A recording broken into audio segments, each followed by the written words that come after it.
Friends, मैं हूँ doctor नीलम मोक्ष क्लिनिक जीरकपुर से। आज मैं आपको बताने जा रही हूँ ट्यूबरकुलोसिस के बारे में, जिसको कि कॉमन लैंग्वेज में टीबी बोला जाता है। टीबी जो है एक इन्फेक्शियस प्रॉब्लम होती है, मतलब एक पर्सन से दूसरे को बड़ी आसानी से हो जाती है। ये एक बैक्टीरियल इन्फेक्शन की वजह से होती है। उस बैक्टीरिया को एमटीबी कहा जाता है, माइकोबैक्टीरियम ट्यूबरकुलोसिस बैक्टीरिया। टीबी जो है कॉमनली हमें पता है कि लंग्स में होती है, लेकिन ये लंग्स के साथ साथ जो बॉडी के दूसरे ऑर्गन्स है उसको भी अफेक्ट करती है, जैसे कि स्किन है, बोन्स है, ब्रेन है, किडनी है, आपके यूट्रस है, फैलोपियन ट्यूब्स है। मतलब लंग्स के अलावा बॉडी के दूसरे ऑर्गन्स को भी अफेक्ट ये करती है। अगर लंग्स में होता है तो पल्मोनरी टीबी बोल दिया जाता है, और अगर बॉडी के दूसरे ऑर्गन्स में होता है तो एक्स्ट्रा पल्मोनरी टीबी बोल दिया जाता है। कई बार ऐसा भी होता है कि टीबी बॉडी के एक ऑर्गन में होता है, लेकिन वो वहाँ से ब्लड के थ्रू फैलकर दूसरे जो ऑर्गन को अफेक्ट कर देते हैं।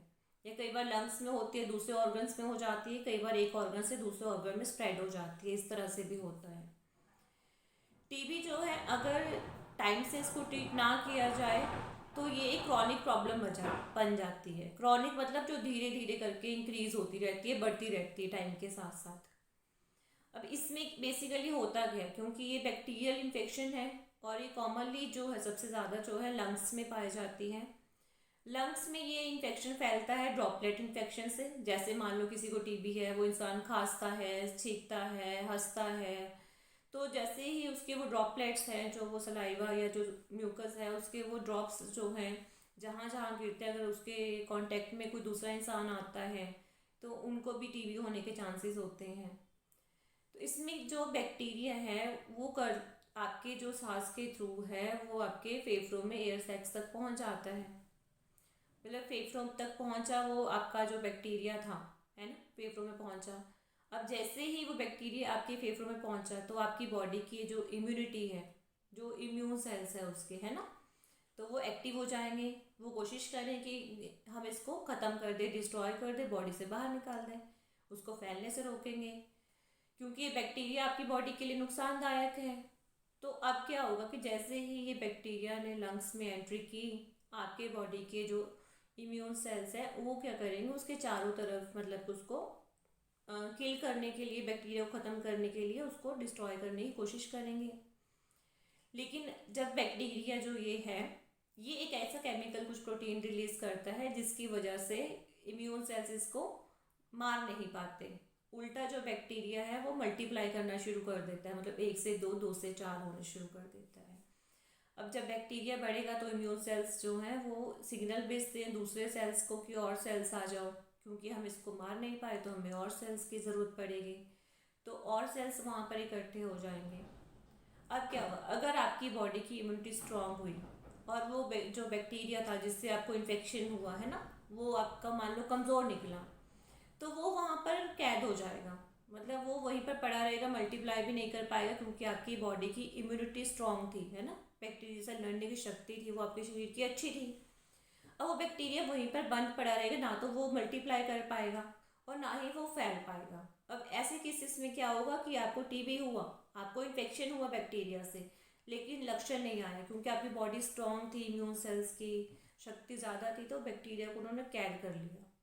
लेकिन इन फ्यूचर कभी भी आपकी इम्यूनिटी कम हो गई, कोई बुखार हुआ, कोई लंबा फीवर हुआ, कोई शुगर हुआ, मतलब कुछ भी ऐसा कारण जिसकी वजह से आपकी बॉडी की इम्यूनिटी कमज़ोर पड़ जाती है, तो ये बैक्टीरिया वहीं पर मौका देखेगा और दोबारा से एक्टिव हो जाएगा। ठीक है, एक तो ये हो गया जिसको लेटेंट फेस बोल देते हैं हम वैसे तो साइंस में। लेकिन अगर मान लो कि आपकी बॉडी के, अब दूसरा क्या होगा स्टेप इसमें ये होगा कि आपके सेल्स आए, आपकी बॉडी के इम्यून सेल्स आए, उन्होंने उसको मतलब कि मारने की कोशिश की, लेकिन बैक्टीरिया स्ट्रांग था, आपके सेल्स उसको नहीं मार पाए, उल्टा मल्टीप्लाई हो गया बैक्टीरिया। अब सेल्स और आए। अब बैक्टीरिया ने देखा कि ये तो और सेल्स को सिग्नल भेज रहा है, तो ये और सेल्स बुला रहे हैं। अब बैक्टीरिया क्या करता है, वो सिग्नल को ही रोक देता है ताकि ये वाले सेल्स जो है और सेल्स को सिग्नल ना भेज पाए, सिग्नल कम कर देगा। अब बैक्टीरिया जो है हैवी, मतलब भारी पड़ जाता है आपकी बॉडी के इम्यून सेल्स पर। बैक्टीरिया ज़्यादा स्ट्रांग होता है, इम्यून सेल्स कम मतलब पड़ जाते हैं उसके सामने। तो अब क्या होगा कि बैक्टीरिया फिर बॉडी के और सेल्स, फिर और बैक्टीरिया, फिर और सेल्स आते रहेंगे। अब एक गांठ बन जाएगी, है ना, छोटी सी एक गांठ, जिसको ग्रैनुलोमा बोल देते हैं साइंस में। एक गांठ बन जाएगी आपके लंग्स में। अब इसमें क्या हुआ कि जैसे हमारी जो बॉडी के जो इम्यून सेल्स हैं वो कहाँ पर होते हैं, ब्लड में। WBC वाइट ब्लड सेल बोलते हैं ना कॉमनली, WBC सेल्स जो है आपकी बॉडी की इम्यूनिटी को शो करते हैं।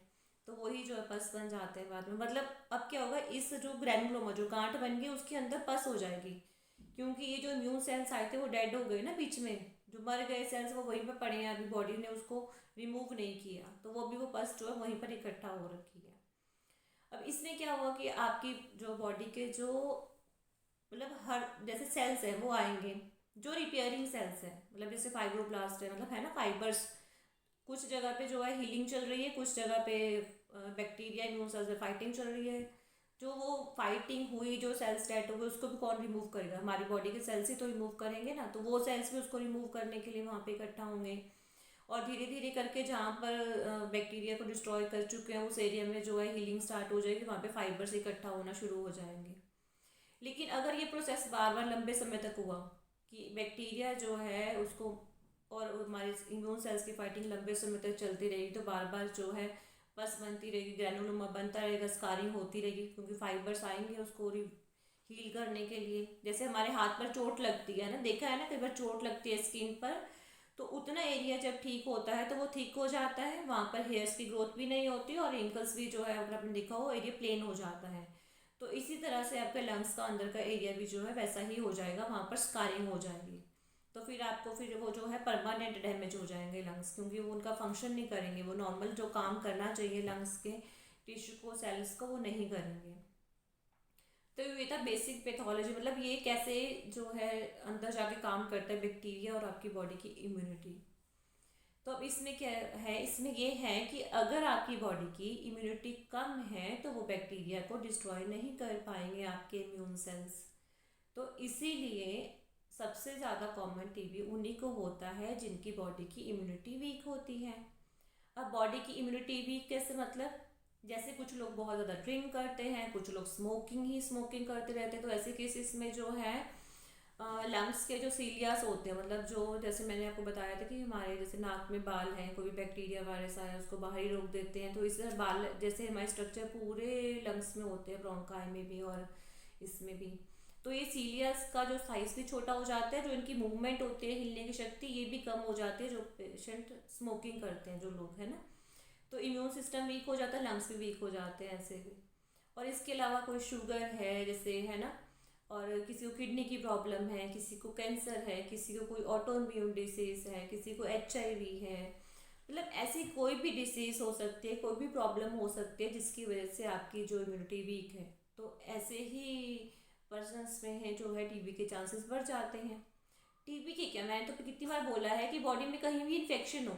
इन्फेक्शन कहाँ हो सकता है, सर से पैर तक कहीं भी हो सकता है, चाहे लंग्स में हो, चाहे हार्ट में हो, चाहे किडनी में हो, चाहे जॉइंट्स में हो, चाहे स्किन में हो, एनी वेयर, मतलब पूरे शरीर में कहीं भी इन्फेक्शन होगा। तो किससे होगा, बैक्टीरिया से होगा, वायरस से होगा, पैरासाइट से होगा, फंगस से होगा। अब अगर आपकी इम्यूनिटी स्ट्रांग है तो ही आपकी बॉडी उसको डिस्ट्रॉय कर पाएगी, अदरवाइज नहीं कर पाएगी। तो बेसिक तो सभी प्रॉब्लम के साथ, हर तरह के इन्फेक्शन के साथ सेम ही है कि आपकी बॉडी की इम्यूनिटी अगर वीक होती है तो आपको इन्फेक्शन होता है, और इन्फेक्शन होगा तो इन्फ्लामेशन होगी, इन्फ्लामेशन फिर लंबे समय तक चलती रहेगी तो परमानेंट स्कारिंग होकर डैमेज हो जाता है। फाइब्रोसिस हर ऑर्गन में होती है, सर से पैर तक कहाँ नहीं होती, फाइब्रोसिस हर जगह होती है। जहाँ पे हीलिंग प्रोसेस होगा वहाँ फाइब्रोसिस हो ही जाती है कहीं ना कहीं। तो मतलब अब इसमें क्या होगा कि अब टीबी जब हुआ तो इसमें सिम्टम्स क्या आएंगे, लक्षण। नेचुरल सी बात है कि फेफड़ों में अफेक्ट किया है तो फेफड़ों के लक्षण आएंगे, बाकी तो खैर अगर और ऑर्गन्स को अफेक्ट करती है टीबी तो उसके हिसाब से लक्षण आते हैं, सिम्टम आते हैं। अब इसमें जो होगा कैसे हो, खांसी, क्योंकि अभी जो पस बनी है एल्वियोला इसमें फेफड़ों में निकले ही कैसे, कफ के थ्रू बाहर आती है, बलगम आती है, फिर पस आ जाती है, कि ब्लड आ जाता है, डिपेंड करता है कि प्रॉब्लम कितनी ज़्यादा है, उस पर डिपेंड करता है। अब इसमें बुखार होगा, जो जहाँ पर भी छाती में इन्फेक्शन है या ये टीबी की ने इफेक्ट किया है वहाँ पे छाती में दर्द होगा, भारीपन लगेगा, सांस लेने में दिक्कत होगी, थकावट रहेगी, कभी पसीने आएंगे, कभी ठंड लगेगी। तो ये सारे लक्षण जो है टीबी वाले पेशेंट में होते हैं। लेकिन बाकी अगर फेफड़ों की दूसरी प्रॉब्लम्स है उसमें भी यही लक्षण आते हैं सेम, जैसे निमोनिया है, उसमें वो एक्यूट प्रॉब्लम है, टीबी वाली क्रॉनिक प्रॉब्लम है, वो और वायरस बैक्टीरिया से होती है। एक पर्टिकुलर बैक्टीरिया के इन्फेक्शन का पर्टिकुलर नाम दे दिया ट्यूबरकुलोसिस, है ना। ट्यूबरकुलोसिस में लिम्फ नोड्स भी लार्ज हो जाते हैं, क्योंकि लिम्फ नोड्स जो है आपकी बॉडी की इम्यूनिटी को शो करते हैं। अब इसमें कैसे पता चलता है टीबी है? एक्सरे है, स्पूटम कल्चर करवा सकते हैं। कुछ केसेस में ऐसा भी होता है कि चेस्ट के, जैसे हमारे जो फेफड़े होते हैं, फेफड़ों के आसपास कवरिंग होती है, फेफड़े और उस कवरिंग के बीच में भी थोड़ा सा जो है फ्लूइड इकट्ठा हो जाता है, तो कई बार उसकी जांच भी की जाती है। अब इसमें देखो, कोई भी बीमारी हो, सबका जो है प्रिवेंशन सेम ही रहता है। कई बार मुझसे लोग पूछते हैं कि मैम आप प्रिवेंशन तो बताते नहीं, ये नहीं बताते, वो नहीं बताते। जबकि मैंने कितनी बार बोला है कि बीमारी चाहे कोई भी हो, सर से पैर तक, अगर आपकी इम्यूनिटी वीक है तो आपको प्रॉब्लम होगी। ठीक है, हाइजीन है, साफ सफाई का ध्यान रखो, जिसको प्रॉब्लम है उससे दूर रहो, है ना। ये तो बेसिक जो है, चलो वो तो होता ही है। लेकिन इसके साथ साथ अगर आपकी इम्यूनिटी वीक नहीं है तो आप कहीं भी रहो, चाहे जितने मर्जी इन्फेक्शियस पेशेंट के पास रहो, आपको इन्फेक्शन नहीं होता ना। क्योंकि आप कितने से दूर हो गए, इस हवा में पता नहीं कितने सारे बैक्टीरिया, वायरस, कितने सारे माइक्रो ऑर्गेनिजम्स घूमते हैं। तो आप किस किस से बचेंगे? वो तो साइकोलॉजिकल इंसान परेशान ही हो जाएगा कि हम इससे बचें, हम इससे बचें। तो ऐसा नहीं है। अगर आपकी बॉडी की इम्यूनिटी वीक है, आप पॉजिटिव सोचते हैं, खुश रहते हैं, अच्छा खान पान है, अच्छा रहन सहन, आपका नेचुरल तरीके हैं, जैसे एक्सरसाइज करते हैं, योगा करते हैं, और सबसे बात है कि आप खान पान का ध्यान है तो पॉजिटिव सोचते हैं। कई बार ऐसा होता है कि डॉक्टर कोई दवाई भी देता है ना, तो पेशेंट बोलता है इस डॉक्टर की दवाई लेकर मैं ठीक हो गया। चाहे डॉक्टर जितनी भी अच्छी दवाई क्यों ना दे दे, लेकिन अगर आप उसको नेगेटिव सोचकर, पता नहीं मैं ठीक होऊंगा कि नहीं होऊंगा, ये सोचकर खाएंगे ना, तो कभी भी ठीक नहीं होंगे। हमेशा सोचो कि मैं बिल्कुल ठीक हो जाऊंगा। इवन तक अगर आप खाना भी खाते हैं, पानी भी पीते हैं, तो हमेशा खुश हो। अगर आपका खुश मन है, अच्छा सोच रहे हैं, आप खाना खा रहे हैं, पानी पी रहे हैं, तो वही आपके लिए दवाई का काम करता है। इसलिए सोच का बहुत बड़ा जो है महत्व है बीमारियों को कंट्रोल करने में, उसको ठीक करने में। सिर्फ अच्छा सोच कर ही आप अपनी बीमारी को ठीक कर सकते हैं। तो इसलिए मैं प्रिवेंशन से नहीं बताती, साफ सफाई का ध्यान रखना ये तो सबके लिए ज़रूरी है, चाहे टीबी वाले के, सबके लिए ही ज़रूरी है कि डेली आप नहाओ धो, सफाई करो, मास्क पहन लो। आजकल तो वैसे भी कोरोना के चक्कर में मास्क का कंपलसरी सा हो गया है, मास्क लगाओ, मास्क लगाओ। अगर आपकी बॉडी की इम्यूनिटी स्ट्रांग है तो आपको कोरोना भी नहीं होगा ना। क्या, चलो चलो, ये था मैंने आज आपको बताया थोड़ा सा ट्यूबरकुलोसिस के बारे में, टीबी के बारे में। अगर आप फिर भी कुछ जानना चाहते हैं, कुछ पूछना चाहते हैं, तो आप मुझे कॉल या मैसेज कर सकते हैं, व्हाट्सएप कर सकते हैं। Thank you.